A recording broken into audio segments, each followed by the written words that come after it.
खान साहब ने यह भी कहा कि मुझसे ज़्यादा पाकिस्तान को मेरे फ़ौज की ज़रूरत है। एक ख़ास फ़ौज की अहमियत है पाकिस्तान के अंदर। फ़ौज की ताकत जो है सिर्फ उसकी बंदूकों से नहीं होती। फ़ौज की ताकत जो है वो जब कौम पीछे खड़ी होती है तो फ़ौज की ताकत बनती है। अजीबो गरीब सूरत हाल है कि वो अदलिया जिसके बगैर आपकी आइनी तर्ज हुकूमत मुमकिन नहीं है, जिसके बगैर जमहूरियत मुमकिन नहीं है, उस अदलिया के आपस में इख्तलाफात पैदा हुए में और उसके फैसले जो हैं ज़मीन पर इंप्लीमेंट नहीं हो रहे। ये कितनी खतरनाक सूरत हाल है मुल्क के लिए।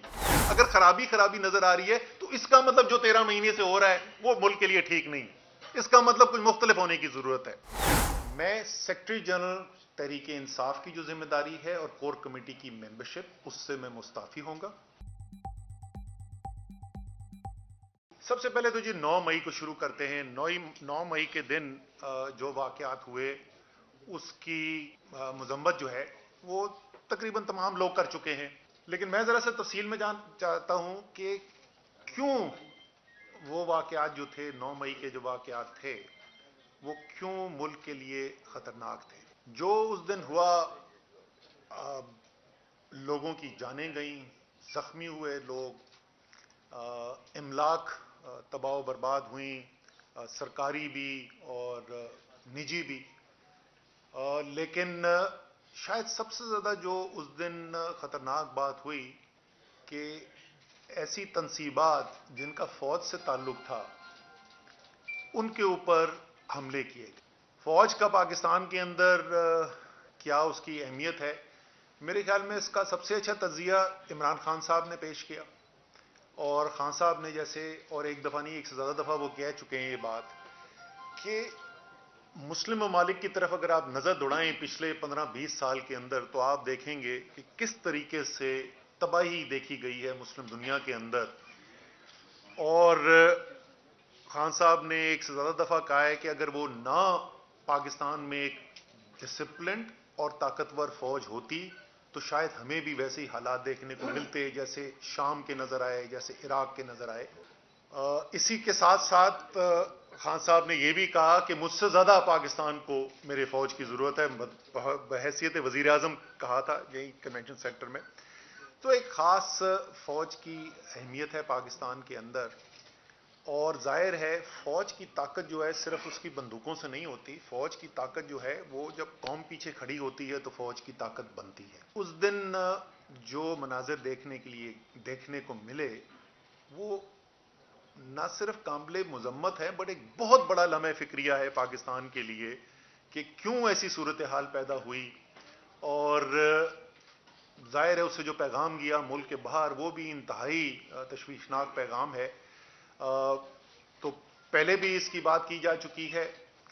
मेरे ख्याल में एक शफाफ तहकीकात होनी चाहिए जिसके ऊपर कौम को एतमाद भी हो कि जो तहकीकात की जा रही हैं वाकई में जो जिम्मेदारान हैं, जो मुलव्विस थे इसके अंदर, उनके ऊपर भरपूर तरीके से एक्शन होना चाहिए। लेकिन साथ साथ ये भी होना चाहिए कि जो बेगुनाह हैं, क्योंकि इस वक्त हज़ारों लोग जो हैं, वो जितनी मेरे पास नॉलेज है, मैं तो जैसे मैंने कहा मैं 15 दिन की कैद तनाई से आ रहा हूँ, लेकिन जो मैंने सुना है इस वक्त हज़ारों कारकुन जो है वो लोग ज़ेर हिरासत हैं। और ज़ाहिर है उनमें से एक बहुत बड़ी तादाद ऐसे लोगों की है, शायद तकरीबन तमाम लोग ऐसे होंगे, बहुत कम ऐसे होंगे जो मुलव्विस हों, ज़्यादातर ऐसे लोग हैं जो बेगुनाह हैं। तो उनको छोड़ना भी जो है, और जल्द से जल्द छोड़ना जो है वो बहुत ज़रूरी है। लेकिन कौमी असम्बली में खड़े होकर तकरीर की थी जिसमें मैंने 10 नाम लिए थे और मैंने कहा ये नाम कौन है, आपने शायद सुने में ना हो। और वो 10 लोगों के नाम थे, 10 शहीदों के नाम थे जो उससे पिछले चंद हफ्तों के अंदर शहीद हुए थे। और जैसा मैंने उस दिन कहा था और आज फिर कह रहा हूं, आपका और मेरा दिफा करते। तो फौज जो है वो सिर्फ उन 2-3 बड़े जर्नलों का नाम नहीं होता जिनके नाम टेलीविजन के टॉक शोज के अंदर लिए जाते हैं या जिनकी प्रेस कॉन्फ्रेंसेस के अंदर बात की जाती है, जो अपनी जिंदगी दांव पे लगाते हैं अपने मुल्क की हिफाजत के लिए, आपकी और मेरी हिफाजत के लिए। और जैसे मैंने कहा मेरे लिए ज़ाती तौर पे इसलिए तकलीफ दे था, मेरा 3 नस्लों से फ़ौज से ताल्लुक़ है, ये बात भी पहले से मशहूर है। और मुझे बड़ा फ़ख्र है इस बात का कि कोई 1965 के बाद से कि जंग से लेके अगर आप वॉर ऑन टेरर तक उठा के देख लें, कोई भी ऐसी सूरत हाल नहीं हुई जहां मेरे ख़ानदान का, मेरे वालिद, मेरे भाई, मेरे भतीजे, وہ انہوں نے اپنی زندگی داؤ پہ نہ لگائی ہو ملک کے دفاع کے لیے. سو اس لیے جو بھی تعلق رکھتا ہے, جو بھی اہمیت کو سمجھتا ہے, اس سب کے لیے وہ تکلیف دہ مناظر تھے. تو ایک تو یہ 9 مئی کے بارے میں یہ ضرور اپنے کہنا چاہتا تھا, اور میرے خیال میں تقریباً تمام قوم کے ساتھ جو ہے یہی اظہار خیال کیا گیا ہے, تو یہ کوئی بڑی یونیک بات میں نے نہیں کی ہے. لیکن اس کے ساتھ ساتھ صرف 9 مئی نہیں ہے, ہماری قوم اس وقت کدھر کھڑی ہوئی ہے, کہاں پہ ہم ملک کو لے کر آ گئے ہیں. میں ملک کو دیکھ رہا تھا, تجزیہ کر رہا تھا, جیل میں بیٹھ کے ٹائم بہت ہوتا ہے سوچنے کا, تو میں نے کہا 5 بڑے سٹیک ہولڈرز ہیں اس وقت پاکستان کے اندر. پاکستان کی عدلیہ, اعلیٰ عدلیہ میں تقسیم ہوا ہوا ہے, سارا پاکستان دیکھ رہا ہے کہ عدلیہ تقسیم ہے. عدلیہ فیصلے کرتی ہے, عمل درآمد نہیں ہوتا. ایک عجیب و غریب صورتحال ہے کہ وہ عدلیہ جس کے بغیر آپ کی آئینی طرز حکومت ممکن نہیں ہے, جس کے بغیر جمہوریت ممکن نہیں ہے, اس عدلیہ کے آپس میں اختلافات پیدا ہوئے میں اور اس کے فیصلے جو ہیں زمین پہ امپلیمنٹ نہیں ہو رہے. یہ کتنی خطرناک صورتحال ہے ملک کے لیے. دوسرا اہم سٹیک ہولڈر پاکستان کی فوج, ابھی میں تفصیل سے بات کر چکا ہوں مئی 9 کو کیا ہوا اور کیا وہاں پہ صورتحال پیدا ہوئی ہے. تیسرا بڑا سٹیک ہولڈر پاکستان تحریک انصاف. میری ذاتی رائے کے اندر پاکستان کی سب سے بڑی سیاسی پارٹی, واحد قومی پارٹی, ہزاروں ورکر جو ہیں اس وقت جیل میں پڑے ہوئے ہیں, بیشتر قیادت جو ہے وہ جیل کے اندر ہے. سو سب سے بڑی تحریک جو سیاسی پارٹی ہے اس کے یہ حالات ہیں. پی ڈی ایم ہمارے سیاسی حریف ہیں اور بڑی شدید ہماری آپس میں مخالفت ہے, لیکن ایک سیاسی حقیقت ہے.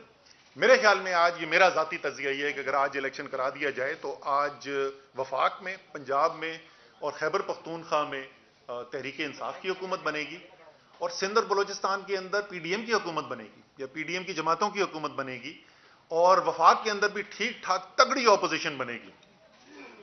ہو سکتا ہے کہ ان کی رائے اس سے مختلف ہو, لیکن میری رائے میں تو وہ بھی یہ جو ایک اتنی بڑی سیاسی حقیقت ہے, ان کی سیاست جو ہے وہ پچھلے 13 مہینے میں اس کا بیڑا غرق ہو گیا اور وہ کمزور ہو گئی ہیں. جب پاکستان میں سیاسی پارٹیاں کمزور ہوتی ہیں تو اس سے پاکستان کی جمہوریت صرف نہیں, پاکستان کا ملک کمزور ہوتا ہے. تو یہ چوتھا سٹیک ہولڈر ہے. لیکن ان چاروں سٹیک ہولڈر سے زیادہ اہم سٹیک ہولڈر ایک پانچواں سٹیک ہولڈر ہے, اور وہ ہے پاکستان کی عوام. وہ 25 کروڑ پاکستانی. اس 25 کروڑ پاکستانی کے ساتھ پچھلے 13 مہینے کے اندر کیا ہوا ہے, اس 13 مہینے کے اندر پاکستان کی تاریخ کی بدترین مہنگائی کا اس کو سامنا کرنا پڑا ہے. خوفناک حد تک بڑھتی ہوئی بے روزگاری دیکھنے کو مل رہی ہے. ایسی معیشت کے حالات کبھی پاکستان نے دیکھے ہی نہیں جیسی اس وقت صورتحال پاکستان کے اندر پیدا ہوئی ہے. تو ایک عام پاکستانی کی زندگی جو ہے وہ مشکل ہوئی ہے اس وقت, تکلیف میں اس وقت ایک عام پاکستانی. تو کرنا کیا ہے؟ اگر سارے سٹیک ہولڈرز ہیں, یا تو کسی کا فائدہ ہو رہا ہو نا, کسی کے تو حالات اچھے نظر آ رہے ہو, سارے سٹیک ہولڈرز کے لیے اگر خرابی نظر آ رہی ہے تو اس کا مطلب جو 13 مہینے سے ہو رہا ہے وہ ملک کے لیے ٹھیک نہیں. اس کا مطلب کچھ مختلف ہونے کی ضرورت ہے. اور میرے خیال میں اس میں سب کی ذمہ داری بنتی ہے کہ اس کے اندر سب اس صورتحال کو, میں نے بار بار کہا ہے, کئی مہینوں سے میں کہہ رہا ہوں, میں یقین رکھتا ہوں, بدقسمتی سے میں یقین رکھتا ہوں کہ میں ٹھیک کہہ رہا ہوں کہ 1971 میں بنگلہ دیش بننے کے بعد سے پاکستان کے لیے اتنے خطرناک حالات پیدا نہیں ہوئے جیسے آج پاکستان کے حالات ہیں. سیاسی طور پر آپ انتشار دیکھ لیں, آئینی بحران دیکھ لیں, معیشت کا بحران دیکھ لیں, ہر طریقے سے اس وقت پاکستان ایک انتہائی خطرناک صورتحال کے اندر ہے. اور جیسے میں نے کہا, کوئی بھی اچھے صورتحال کے اندر نہیں نظر آ رہا, سب کے لیے خرابی نظر آ رہی ہے.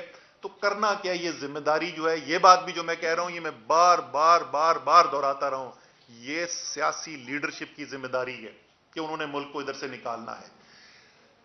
اچھی چیز کیا ہوئی؟ اچھی چیز کیا ہو رہی ہے؟ ریاست کیا کہہ رہی ہے اس وقت؟ چیف جسٹس صاحب ایک دفعہ نہیں, بار پچھلے 2 مہینے سے کہہ چکے ہیں, بار انہوں نے اس بات کو ایک ڈائیلاگ کے ذریعے, ایک پولیٹیکل ڈائیلاگ کے ذریعے کیا جائے, اور وہ پولیٹیکل ڈائیلاگ بیٹھ کے آپس میں کمپرومائز کر کے, ریکنسیلیشن کر کے کوئی راستہ نکالیں, جو سیاستدانوں کا کام ہوتا ہے. اور ظاہر ہے اس میں تمام سیاسی پارٹیاں بشمول تحریک انصاف کی ذمہ داری بنتی ہے کہ وہ اس ذمہ داری کو پورا کریں. फौज दूसरा रियासत का अहम सतून। कोर कमांडर कॉन्फ्रेंस के अंदर ये कहा गया कि सियासी मसाइल का हल जो है वो सियासी डायलॉग के जरिए किया जाए।